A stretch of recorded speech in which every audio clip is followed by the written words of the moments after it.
Hey everyone, and welcome to the Procreate demo for the piece I call Barret Wallace. So, as I've mentioned before, my son is really obsessed with Final Fantasy VII. He and I played together through it early this year, and so I had this older drawing that I did of Barret from a couple years ago that I thought would be really fun to sort of color up so that he could check it out, and I sort of thought it always deserved to get some sort of color treatment. I never got around to it.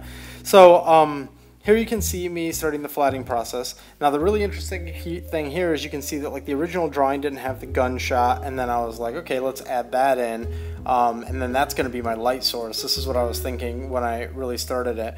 But as you'll see in a minute here, then a bunch of time went by in between me starting the flattening process and me actually doing it, and I thought, okay, well, I don't really want to take it that direction anymore. And on top of that, I kind of thought, instead of doing like a full render, maybe I'll do something instead where I'm just messing around with like a shadow setting, a shadow layer, and just see what kind of fun stuff I can do there. So really with the stuff I've been doing lately where the line art is already done, I'm kind of just trying to have fun and try a couple of new things, or at the very least not some new things, but just combine some old things in new or different ways. So that's sort of what you got going on in this piece ultimately. So here, still in the middle of the flattening process, we got skin, hair, eye blocked in, we got gums and now teeth blocked in. Eventually we get the mouth all done. And then you'll see I make a note here that some time has elapsed. I thought it'd be fun to sort of mark that. It's very similar to my Alberto piece where a lot of time goes by. So here I write like 6 months later. It really was like 6 months in between then and now. So here's me now completely changing it. So as a placeholder, I throw that gun flat in like that because I actually planned on going back into the gun and being really clinical with the way that gun structure is going to be. Here for you guys, I just for the fun of it wanted to show like I'm going to have one light source from the top and a secondary light source directly from the bottom, and that's how I'm going to treat the entire thing. So you can just sort of see how that plays out. Do I keep my promise? Click here to find out. But anyway, so I thought I was going to be really clinical with replacing his gun and actually make all of that perspective work, and I didn't. I decided I'm not going to do that. So you'll find out, you'll see that later on. But so here we are right now going in with a shadow layer. At first I start with like a bit of a light, very light brown, and then I end up changing that, you'll see.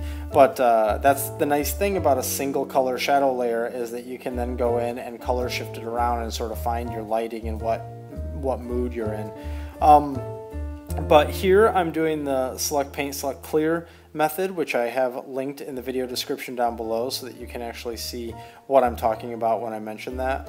Really, it's just a way for me to go through my layer stack and do some selections and some clearing on a layer that's all the way at the top, and that represents my shadow layer. So I assure you, if you click that link below, you'll understand, and that's exactly what I did throughout this entire thing to try and find to try and get all those shadows packed in there, basically. So at this point I'm thinking to myself, well, do I turn off the lines? Do I leave the lines in? And I accuse myself of attempting to be a little too clean a lot of the time, so I decided on this one that I was going to stay with the lines in, and that they were going to kind of be this messy, not perfectly done aspect of the piece. The next piece that I'm going to do, you'll get a little bit of a preview of at the very end of this, is actually another Final Fantasy character, but this time I'm super clean with the line. So I kind of like, this is the fun I'm trying to have right now, where I'm jumping between something where I'm keeping it a little bit messy and a little bit sort of freestyled, and then another one where I'm maybe trying to be really disciplined or really clean. So here you can see I'm going in and putting in a lot of the shadow layers very quickly.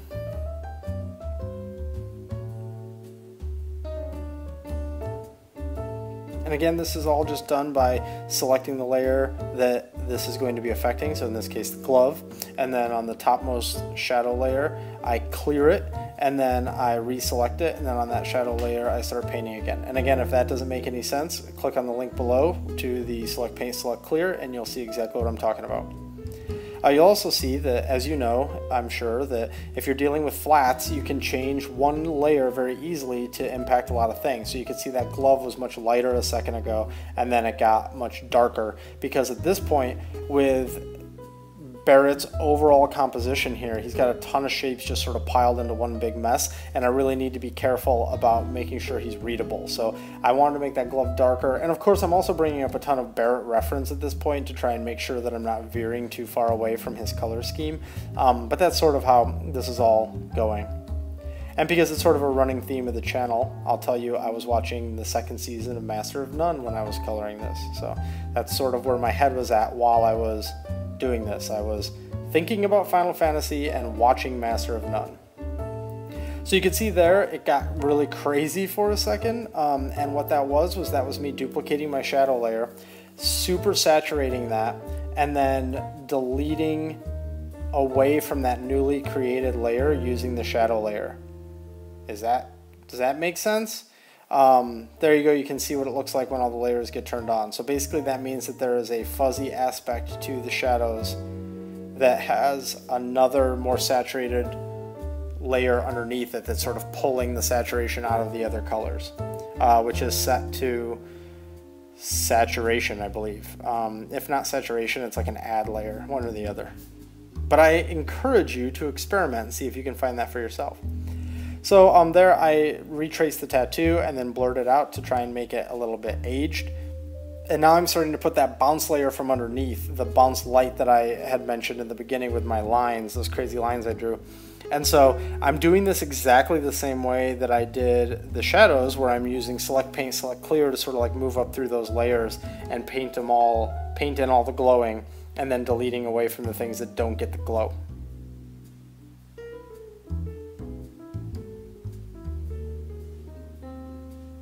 So I'm also being a little bit messy here. Usually I'm sort of anal, and whether or not it comes out in the final piece, I do my best, but I'm really kind of anal about what light hits what. And in this case, I'm actually sort of just going quickly through it, and I wanted to keep it all kind of on the loose side. So while there's probably some aspects to this that are going to have super proper lighting, there are other aspects certainly that I rushed through because I was just like, yeah, that'll be fine. You know, the point is there kind of thing.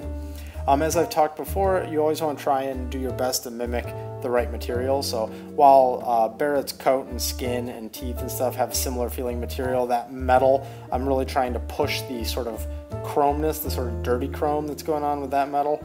And then here we are now on that gun. The gun layer is on the back of everything. All the way at the back, and so now here I am going in and painting the shadow layer in. It might not look like the shadow layer, but that's because it hasn't been flipped to multiply yet. In a second it'll get flipped to multiply. It was just easier to see it this way, so I painted it all in without flipping it over to multiply.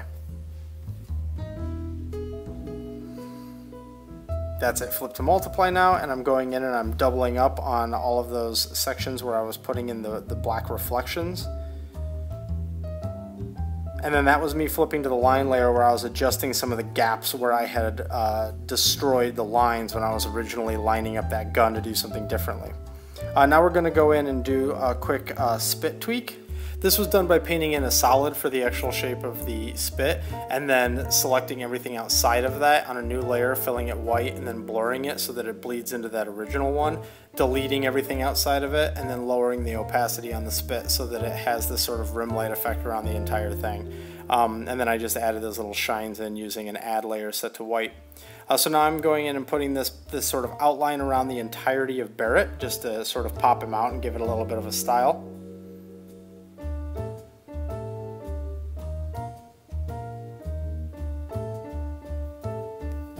Now the interesting thing here is, in order to really make sure that like that hand is popping forward, I then had to go in and add that also on top. So it's not just sort of a thing going around the outer thing, but I try to make it go into the actual silhouette as well, so that we can get some extra readability there. And now part of my method that I try to employ now that I used to not when I was a freelancer is the sort of let it sit overnight method, which is what I sort of make a note for here. I say overnight, how do I feel? And so what I do is after I finish something and it's fairly late at night, I just let it sit on my phone and my iPad and I look at it every few minutes and I check it in the morning and all that and I say, do I like the way this actually turned out? And so as you can see here, I didn't, and I went in and I added some more lighting to the gun to get a little bit more definition off of that. And that was more or less all I needed, and then I sort of fuzzed out that tattoo a little bit further and added some other little lighting tweaks. So that pretty much sums up how this one was done. I really hope you dig it. I think Barret's a really badass character. I've always loved Barret. He ended up being one of my son's favorite characters, so really happy to get this one done. Thanks for watching. If you enjoyed, please consider liking and subscribing.